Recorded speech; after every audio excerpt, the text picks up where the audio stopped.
Hey everyone, welcome back to the channel. I hope you're all doing well. Today, we're breaking down a powerful and emotional courtroom case involving a murder conviction, a life without parole sentence, and the impact this crime has had on an entire family over more than a decade.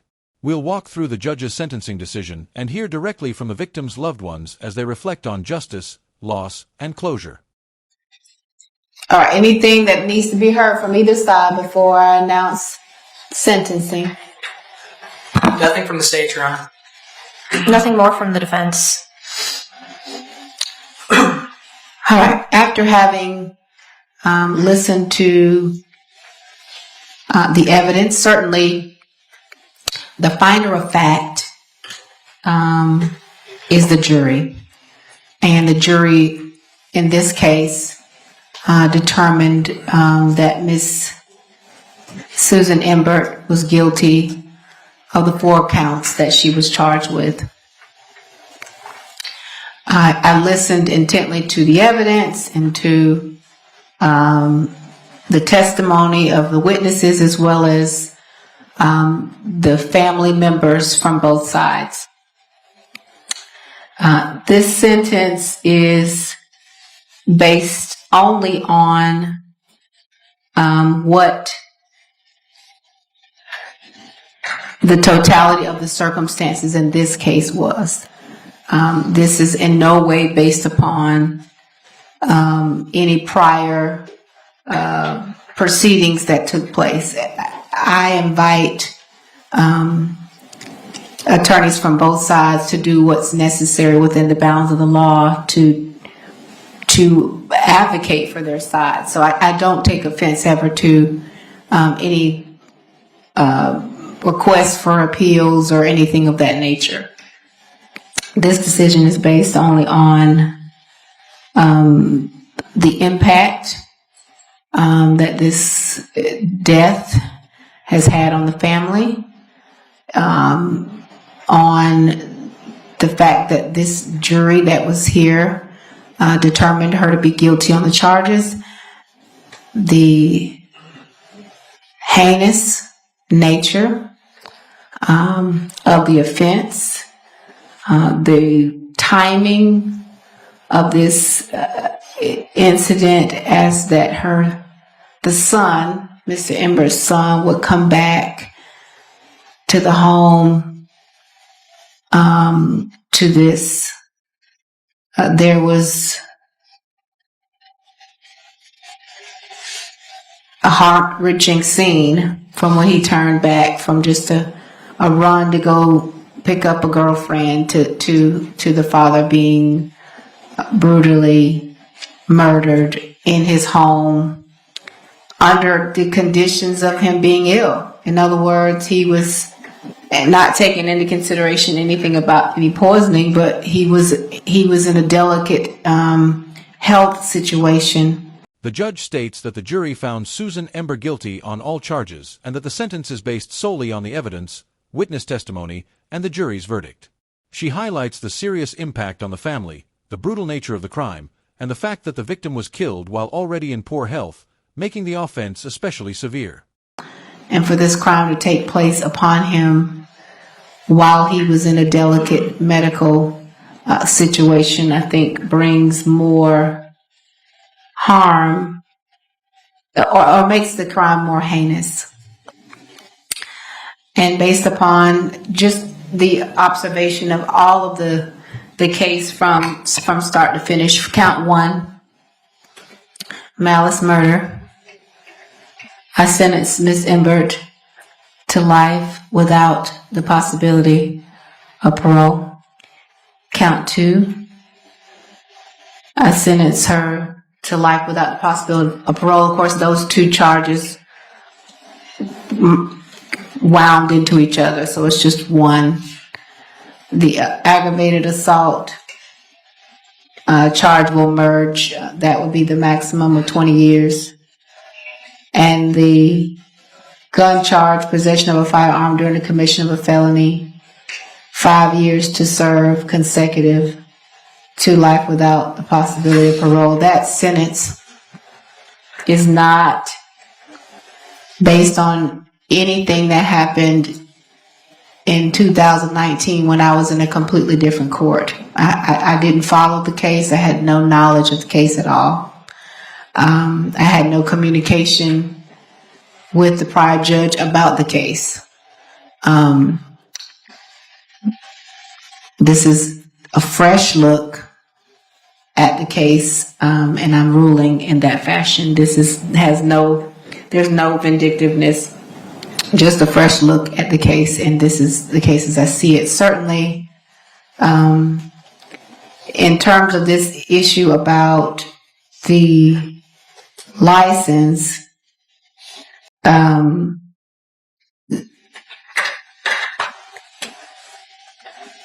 the license was presented to me, and it was obvious that there was an attempt to present to the jury information that was not true.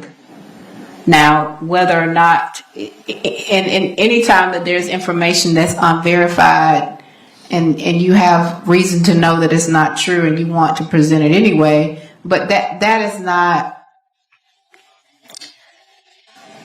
that's noted. However, that's an action, as the defense indicated, that was their own action and not an action. They just said that they found this on the internet and was going to present it and didn't ever ask her about it. So that's what they're indicating. Do I believe that? It doesn't matter. But my decision is based upon the fresh look at this case with no vindictiveness towards Miss Ember at all, and her and whatever happened years before I even knew who Ember was on either side. So that's the sentence of the court. Thank you. The judge states that the victim's fragile health made the crime especially heinous and sentences Susan Ember to life without parole for murder, with an additional 5 years for the firearm charge served consecutively. The court emphasizes this was a fresh, independent decision based only on the evidence and circumstances of the case. Your Honor, just to be clear, was the consecutive 5 years in prison? Yes. I'm sorry, yes, Your Honor. 5 years in prison to serve. Thank you. That concludes my business for this case. Thank you.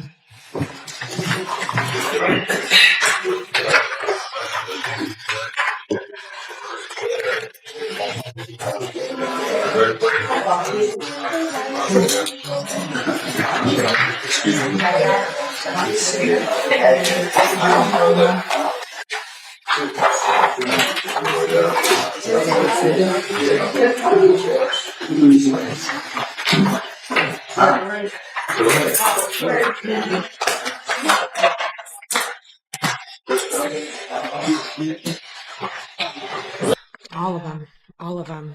I mean, this is, I've made it very well known that this has been excruciating for our entire family. We're very grateful for Judge Johnson. It's her decision.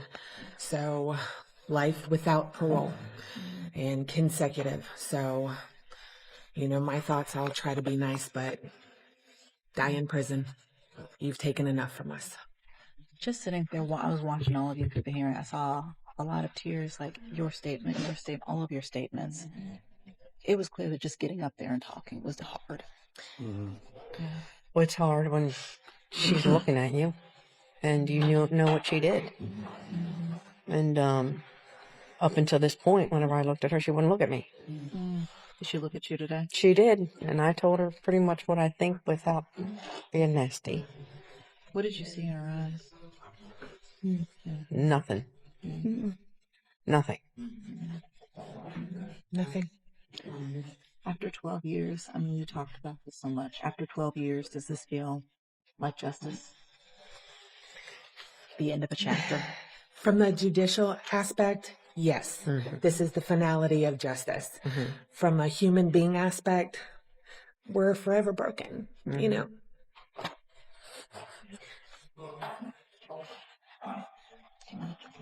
Thank you, guys. Anything else that you all want to say just about this entire saga? It's been 12 years. That y'all have been through? Don't give up on your family. Yeah. Do not give up on your family. I have preached that from day one.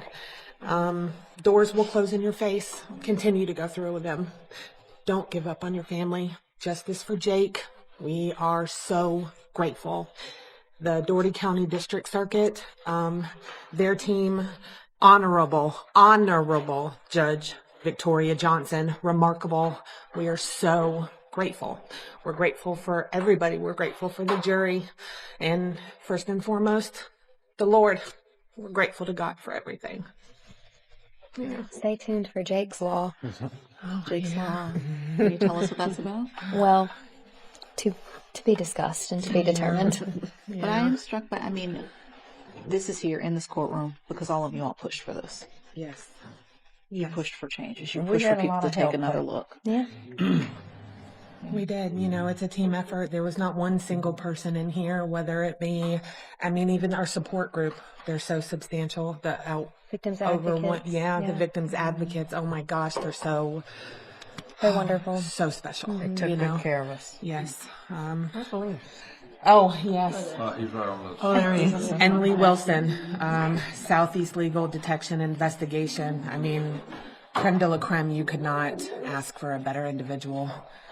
So, yeah, I mean, it's just a team effort, you know, and again, just grace to God, you know, thank you for allowing us that strength or carrying us, because it is excruciating. And if you have not gone through something to this nature, you know, I pray you never have to. I pray you never have to.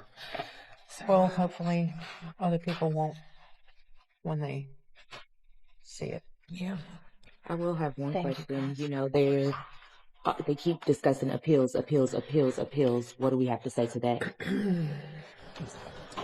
I think Say what you too. said before. We'll be there. Well, yeah, I mean, you know. We'll be there. But Judge Judge Johnson, Johnson handled yeah. it so well.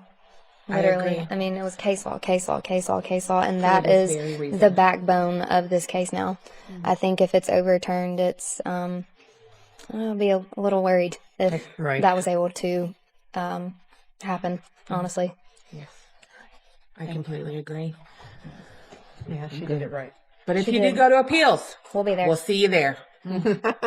Absolutely. Thank you. The court confirms the 5-year consecutive sentence, closing the case. The family reflects on 12 years of pain, gratitude to the judge and jury, and the importance of persistence and teamwork. They also hint at future efforts like Jake's Law. Thanks for watching. Share your thoughts below, and don't forget to like and subscribe for more real courtroom stories.